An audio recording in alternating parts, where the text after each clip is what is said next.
Subscribe કરો ગામઠી કિચનને ને બેલ આઇકોન દબાવો લેટેસ્ટ કુકિંગ વિડીયો જોવા માટે। નમસ્તે ફ્રેન્ડ્સ, ગામઠી કિચનમાં તમારું હાર્દિક સ્વાગત છે। આજે આપણે મારા કેસર કેરીના બગીચામાં ગુજરાતી પ્લેટર બનાવશું। તેમાં આપણે એકદમ સરસનો રોટલો બનાવ્યો છે બાજરીનો। તેના ભેગું આપણે આપણા બગીચાની જ કેરી નાની નાની ખાકટી લીધી છે અને સાથે આપણે ડુંગળી ટમેટાનું સલાડ બનાવ્યું છે, ગોળ કેરીનું અથાણું છે, મરચાં શેકી લીધા છે અને કાઠિયાવાડી સ્ટાઇલથી રીંગણનું શાક પણ બનાવ્યું છે। સાથે આપણે ગુજરાતીઓની છાશ છે। તો આને આપણે કેવી રીતના બનાવવું તે ચાલો જોઈ લઈએ। અને આપણા બગીચામાં અત્યારે અવળી અવળી કેરી થઈ છે નાની નાની, અને આ બગીચાની હું શેર પણ તમને કરાવીશ। તો ચાલો ચાલુ કરીએ।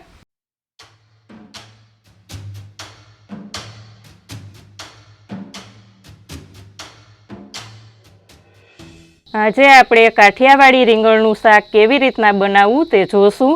તો કાઠિયાવાડી રીંગણનું શાક બનાવવા માટે અહીંયા આપણે રીંગણ, ટમેટાં, લસણની ચટણી મેં બનાવી લીધી છે। લસણ અને મરચું પાવડર ને મીઠું નાખીને એની ચટણી, અને મરચાંને આપણે શેકશું અને એકદમ દેશી સ્ટાઇલથી ચૂલામાં આપણે રીંગણનું શાક બનાવશું। રીંગણને ધોવા માટે આપણે પહેલાં કૂવામાંથી પાણી સીંચશું ને રીંગણને ધોઈ અને મીઠા પાણીથી જ આપણે તેનું શાક બનાવશું।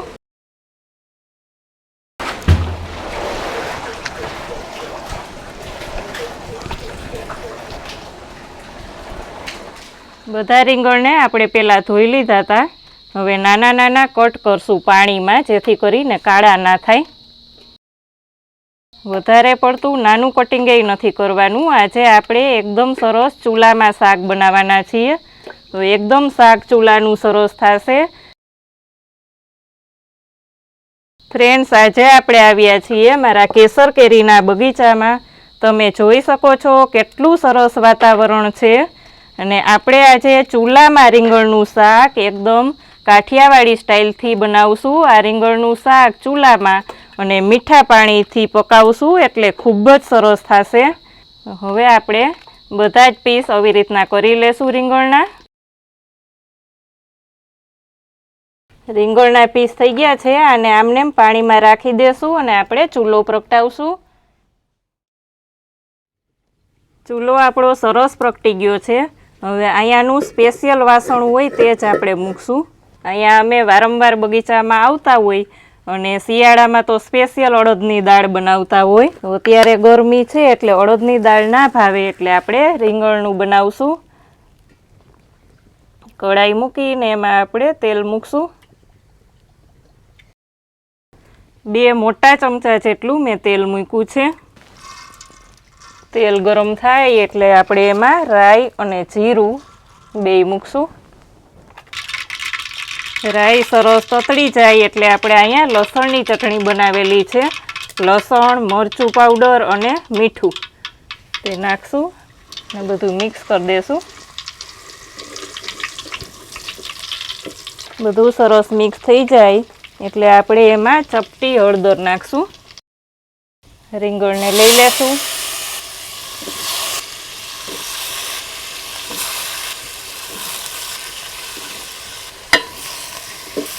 થોડીક વાર આમને સતત ચલાવશું। 5 મિનિટ આમને એની મેળે ચડવા દેશું અને પછી આપણે મીઠું નાખીને ચડવા દેશું, જેથી કરીને મીઠાનું પાણી પણ બળી જાય। ચૂલાનું રીંગણનું શાક અને રોટલો ખાવાની મજા જ કાંઈ ઓર હોય છે, અને એમાંય પાછું બગીચામાં એકદમ મસ્ત વાતાવરણ। આવી ગરમીમાં પણ કેટલી સરસ ઠંડક છે। હું તમને મારો બગીચો પણ બતાવીશ। હવે આપણે આમને થોડીક વાર ચડવા દેશું। થોડીક વાર પછી આપણે એમાં મીઠું નાખી દેશું, એટલે આ મીઠાનું પાણી પણ બળી જાય અને આ મીઠાથી જ રીંગણ એકદમ સરસ ચડી જશે। થોડીક વાર આમને થવા દેશું, અને ત્યાં સુધીમાં હું ટમેટાના પીસ કરી લઈશ। તો એ ટમેટાના થોડાક નાના નાના પીસ કરી લઈશ। ટમેટાના આ રીતના પીસ કરી લેવાના, લાંબી લાંબી ચીરી કરી અને નાના નાના પીસ કરવાના, જેથી કરીને આ ટમેટાનું પાણી આવશે એનાથી પણ સરસ રીંગણ ચડી જશે અને એકદમ ટેસ્ટમાં સરસ બનશે।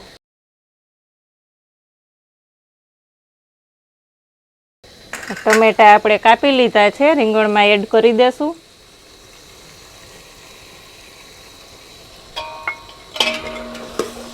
બધું મિક્સ કરી દેશું અને સરસ આમને એમ તેલમાં ને તેલમાં સરસ પાકવા દેશું.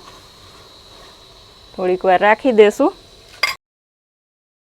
રીંગણ આપણા સરસ પાકવા આવ્યા છે. હવે એમાં લાલ મરચું પાવડર લેશું. 1 થી 1.5 ચમચી લેશું, કારણ કે અહીંયા બગીચામાં થોડુંક તીખું હોય તો જ મજા આવે. તીખું ને તમતમતું મસ્ત બનાવશું. 2 ચમચી ધાણા જીરું પાવડર લઈ લેશું. બધું મિક્સ કરી દેશું અને થોડીક વાર એમનેમ આપણે રહેવા દેશું, એમનેમ ચડવા દેશું. ત્યાં સુધીમાં હું તમને મારો બગીચો બતાવી દઉં.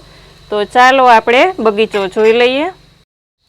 આ જુઓ ફ્રેન્ડ્સ, આ છે મારા કેસર કેરીનો બગીચો. આ તમે જોઈ શકો છો. એકદમ મોટા મોટા આંબા સરસ છે આપણા.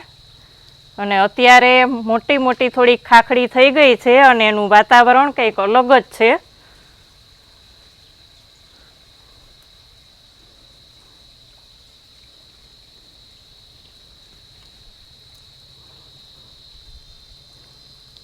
અહીંયા આપણે ખાટલા પણ રાખેલા છે, જેથી કરીને ખાટલે બધાય બેસી શકે, સૂઈ શકે.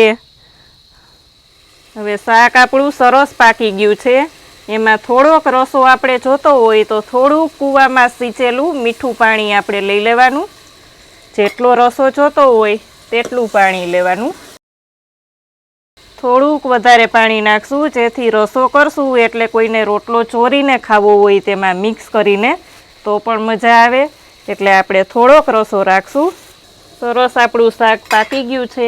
હવે આપણે એમાં લીલા ધાણા નાખી દેશું અને શાકને ઢાંકી અને શાક સાઈડમાં મૂકી દેશું અને રોટલો બનાવશું. રોટલાની તૈયારી કરશું. બાજરાનો લોટ લીધો છે આપણે 1 કપ જેટલો. થોડું થોડું પાણી નાખતા જાશું અને મસળતા જાશું. એકદમ લોટને મસળી લેવાનો. જેમ લોટ મસળીએ એમ જ રોટલો સરસ થાય. આમ મસળવું ના ફાવે તો આમ કરીને મસળી લેવો.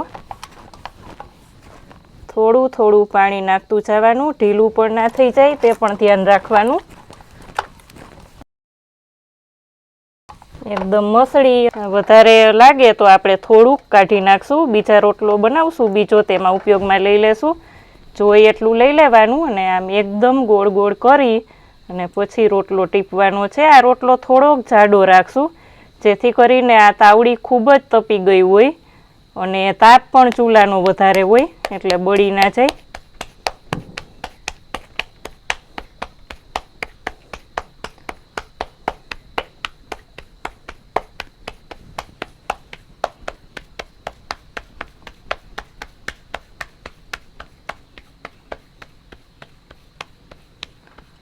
રોટલો ટીપાઈ જાય એટલે આપણે તાવડીમાં રોટલો લઈ લેવાનો છે. થોડીક વાર થાય એટલે આપણે ચારે બાજુથી પહેલાં ધીમે ધીમે આમ ઉથલાવી લેવાનો. પછી આપણે ધીમેથી સાઈડ ફેરવી નાખવાની. ફરી પાછું આપણે ચેક કરી લેશું અને જે સાઈડ વધારે તાપ હોય એ સાઈડ રાખી દેવાનું, જે કાચું હોય. ફરી પાછી સાઈડ ફેરવી લેશું.